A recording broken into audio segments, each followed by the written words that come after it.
First question ప్రతిసారి వాళ్ళని అడుగుతున్నారు కదా, ప్రతిసారి వాళ్ళని అడిగి. అవునా మిమ్మల్ని ఓకే. ఇప్పుడు మీరు మొదటి ప్రశ్న, ఇష్షాకారు గోత్రీకుడైన న్యాయాధిపతి ఎవరు? తోల. Right answer. చెప్పండి కూడా. సరే చేతి కూడా ఎత్తాలి. ఓకే, ఇంకెవరు చెప్పలేదు కాబట్టి సరే. ఇప్పుడు మీ ప్రశ్న, యెహోవాను సేవింపవలనని తమ మధ్య నుండి అన్య దేవతలను తొలగించినప్పుడు ఏం జరిగింది? యెహోవాను సేవింపవలనని తమ మధ్య నుండి అన్య దేవతలను ఆయన ప్రజలు తొలగించినప్పుడు ఏం జరిగింది?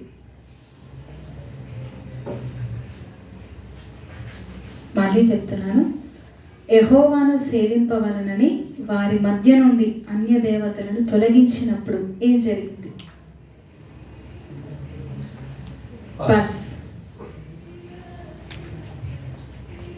ఎనీబడి, ఎవరైనా సరే, అందరు. సరే, ఇది పాస్ చేస్తున్నాను నేను. ఇప్పుడు మీది వీళ్ళకి పాస్ చేస్తున్నాను. ఇప్పుడు మీది. యొఫ్తా తండ్రి పేరు. యొఫ్తా తండ్రి పేరు. స్తోత్రం. పాస్. గిలాదు. Right answer.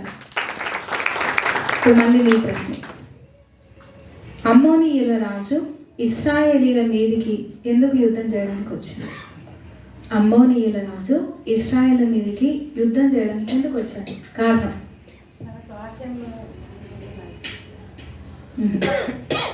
ఇంకా క్లియర్. పాస్.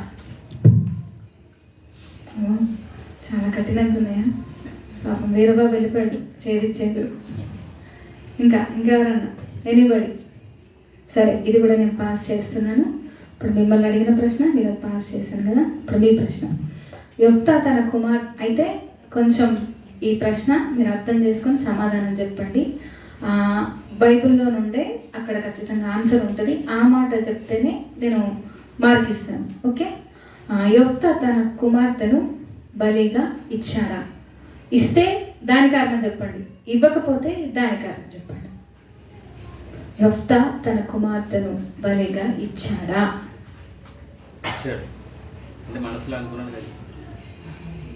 నువ్వు అనుకునే రీజన్ చెప్పు, అక్కడ బైబిల్ ఉన్నమాట.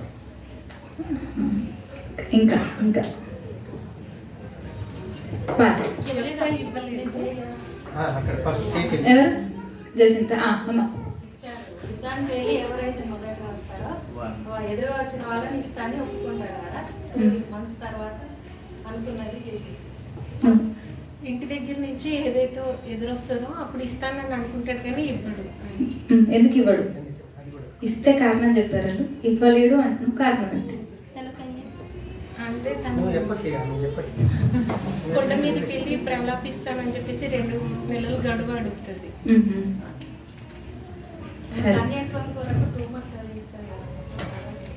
సరే, అనురాధకు హాఫ్ మార్క్ ఇస్తున్నాము. ఎందుకు అని అంటే తన కారణం మొత్తం చెప్పలేదు కానీ కన్క్లూజన్ చెప్పింది. నేను ఎందుకు ఈ ప్రశ్న రాశాను అంటే చాలా మందిలో యొఫ్తా తన కుమార్తెను బలిగా ఇచ్చాడని అంటారు. మీరు అక్కడ చదివితే ఆయన మొక్కుబడి చేసుకునేటప్పుడు ప్రభా దహన బలిగానైనను మరియు ప్రతిష్టగానైనను అంటాడు. దహన బలి ఇచ్చేది పశువులు. తన కూతురు వచ్చింది కాబట్టి దేవునికి ప్రతిష్ఠించాడు. అది ఆన్సర్. అక్కడనే ఉంది, దహన బలిగానైనను మరియు అని కింద లేదా అనేటువంటి ఫుట్ నోట్స్లో కనబడుతుంది. రైట్. ఈ ప్రశ్నకి ఎవరికి మార్క్ అని కాదు కానీ మీకు అర్థం కావాలని నేను రాశాను అంతే. ఇప్పుడు మీది వీళ్ళకి పాస్ చేశాను కదా. ఇప్పుడు మీది ఇది కూడా 7వ అయ్యారు, సారీ 6వది. ఇప్పుడు మీది సంసోను ఏ వంశస్థుడు? సంసోను ఏ వంశస్థుడు? గోత్రం కాదు, సంసోను ఏ వంశస్థుడు? చాలా డిఫికల్ట్గా ఉన్నాయా? పాస్. అయ్యయ్యో, ఏ సైన్యానికి వాడుతున్నాను. సరే, ఇది కూడా నేను పాస్ చేస్తున్నాను. ఇప్పుడు మీ ప్రశ్న. ఈ ప్రశ్నకు పూర్తిగా సమాధానం చెప్తేనే 1 మార్కు. ఓకేనా? సంసోను తల్లికి చెప్పినటువంటి జాగ్రత్తలు ఎన్ని, అవి ఏమిటి? దేవదూత వచ్చి సంసోను తల్లికి జాగ్రత్తలు చెప్తాడు. అవి ఎన్ని, ఏమిటి? వాయిస్. ఇలా అయిన తర్వాత అమ్మా క్షౌరం చేయించుకోవాలి. ఇంకా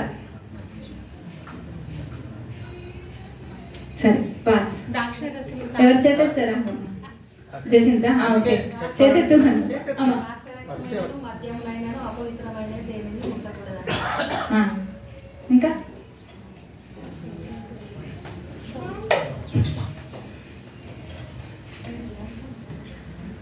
నెక్స్ట్ తల మీదకి క్షౌరపు కత్తిని తీసుకురావాలని చెప్పేసి పుట్టబోయే ఇంకా ద్రాక్షరసంలో మద్యంలో తాగొద్దని చెప్తాను.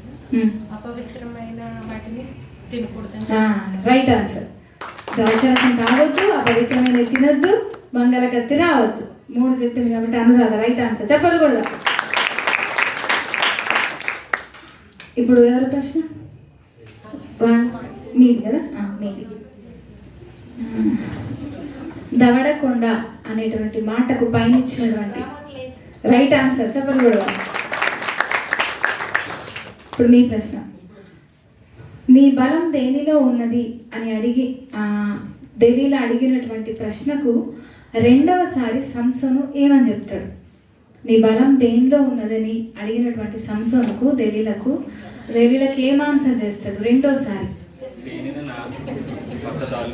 Right answer. చెప్పండి కూడా. సైమా నువ్వు గట్టిగా చెప్పాపు. ఇప్పుడు మీ ప్రశ్న. ఇశ్రాయేలీలకు రాజు లేని దినములలో ప్రజలు ఎలా ఉన్నారు?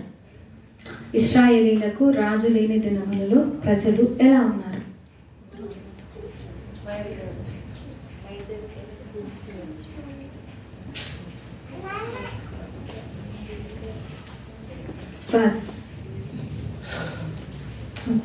న్యాయాధిపతుల్లో ఇది ఒక ముఖ్యమైన మూల సూత్రం అనుకోవచ్చు, పాయింట్ అనుకోవచ్చు.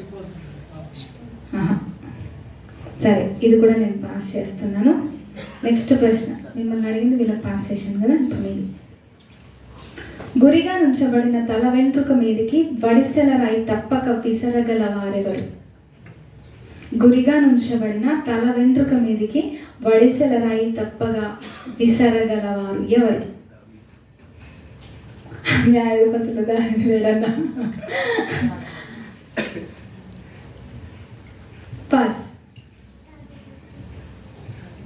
అమ్మా స్తోత్రం. సరే, ఇది కూడా నేను పాస్ చేస్తున్నాను. కాదు.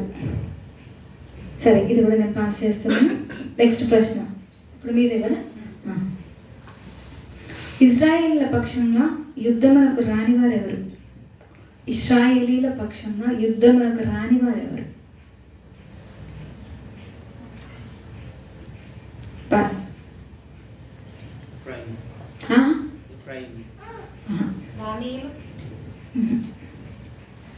సరే, ఇది కూడా పాస్ చేస్తున్నా. ఇప్పుడు మీ ప్రశ్న మళ్ళీ. బెన్యామీనీయులతో ముందుగా యుద్ధం చేసింది ఎవరు? Right answer. చెప్పండి. మీరు అబీమెలెకు తన తండ్రికి చేసిన ద్రోహం ఏమిటి? అబీమెలెకు ఎవరి చేత? రేచల్. Right answer. చెప్పండి. మీ ప్రశ్న. గిద్యోను తండ్రి పేరు ఏమిటి? గిద్యోను తండ్రి పేరు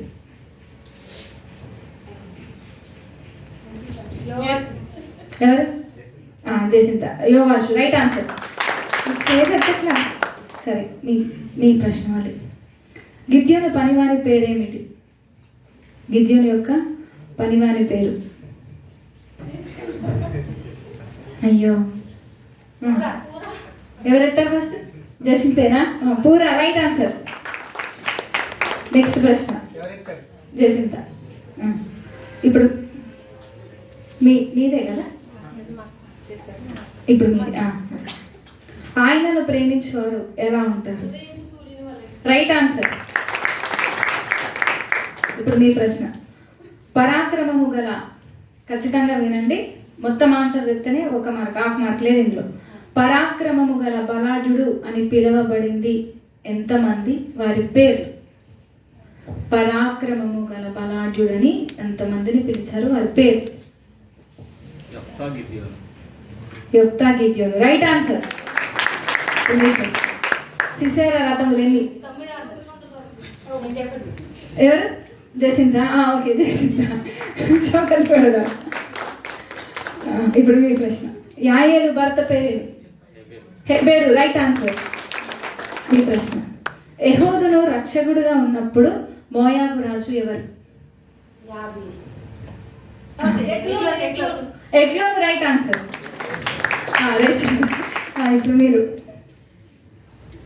ఆదోని బెజెకొను రాజు భోజనపు బల్ల క్రింద ఎంతమంది రాజులు మెతుకులు ఏరుకుంటా ఉన్నాయి? వీళ్ళు. ఆదోని బెజెకొను రాజు భోజనపు బల్ల కింద ఎంతమంది రాజు ఆ భోజన బల్ల దగ్గర ముక్కలు ఏరుకొని చుండి?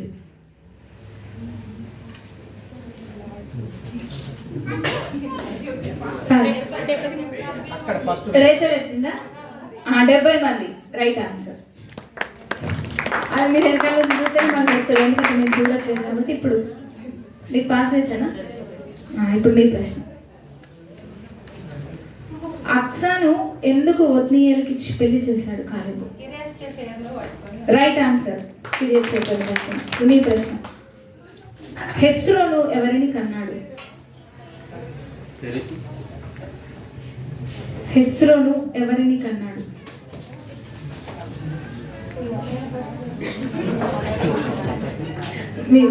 రాము. Right answer. ఇప్పుడు మళ్ళీ మీ ప్రశ్న. ఇప్పుడు మీ ప్రశ్న. బోయాజును ఏమని ప్రజల పెద్దలు దీవిస్తారు? రేచలా? బోయాజును ఏమని అక్కడ ఉన్నటువంటి ప్రజలు పెద్దలు దీవిస్తారు? బోయాజును.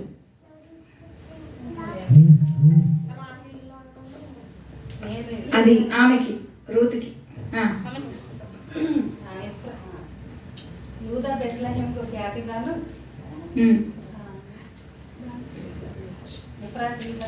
Right answer. ఎఫ్రాతాలో క్షేమ గురించి, బెత్లెహేములో నువ్వు ఖ్యాతి. Right answer. ఇప్పుడు మీ ప్రశ్న.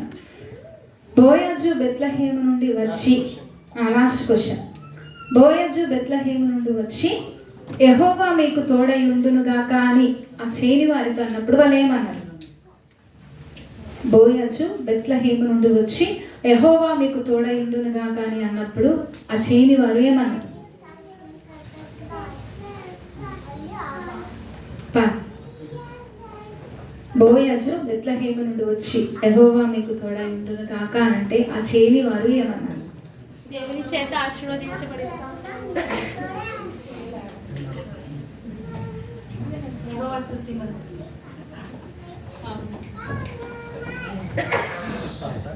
పాస్. సరే, ప్రశ్న పేరు ఆన్సర్ చెప్తాను. యెహోవా నిన్ను ఆశీర్వదించును గాక. ఆశీర్వాదం అన్నావు కానీ నిన్ను అనలేదు నువ్వు. అదే ఆన్సర్. హల్లెలూయా. సరే, బోయాజు అది న్యాయాధిపతులు రూత్ అయిపోయింది. ఇంక తర్వాత ఫస్ట్ సమయాలు ఉంటుంది. దయచేసి అందరూ ప్రిపేర్ అవ్వండి. దేవుడు మిమ్మల్ని దీవించునుగాక, మీకు ఆసక్తి దయచేయునుగాక, అందరూ కూడా ఆన్సర్ చేయదురుగాక. కొంతమంది ఏం తెలవకపోయినా ఎంతో ఆలోచన చేస్తున్నట్టు ఇట్లా చూస్తున్నారు, చదివితే వస్తుంది అది. హల్లెలూయా. నేను సొనపూర్లో కూడా క్విజ్ అయ్యింది. సిస్టర్, నేను పేరు చెప్పను, నాకు ఇష్టం లేదు పేరు చెప్పడం. లోకాసు వార్త మీద నడిస్తే 183 ప్రశ్నలు రాసుకుంది పాపం తను. నేను అనుకున్నాను, అమ్మో నేను 27 రాశాను, నాకన్నా ఎక్కువ ఉన్నావు నువ్వు, దేవుడు నీకు మంచి జ్ఞానం ఇచ్చిన కాక అనుకున్నాను. పిల్లలు చెప్తున్నారు, చాలా కష్టపడుతున్నారు. రెండో విషయం ఏంటో తెలుసా, వాళ్ళ సమయాన్ని చదవడానికి స్పెండ్ చేస్తున్నారు. నాకు చాలా సంతోషం అనిపించింది. మూడో విషయం ఏంటో తెలుసా, అందులోకి చదివినప్పుడు ఆహా ఈ విషయం ఇలాగుందా అని మాకు అర్థమవుతుంది. ఇంత డీప్గా చదువుతుంది, ఇంత డీప్గా ఎప్పుడు చదువుతారని నాకు రిపోర్ట్ చేస్తూ ఉన్నారు. నాకు కావాల్సింది నా బాధ, నా బోధ అదే. హల్లెలూయా. సరే, అందరం లేచి నిలబడదాం.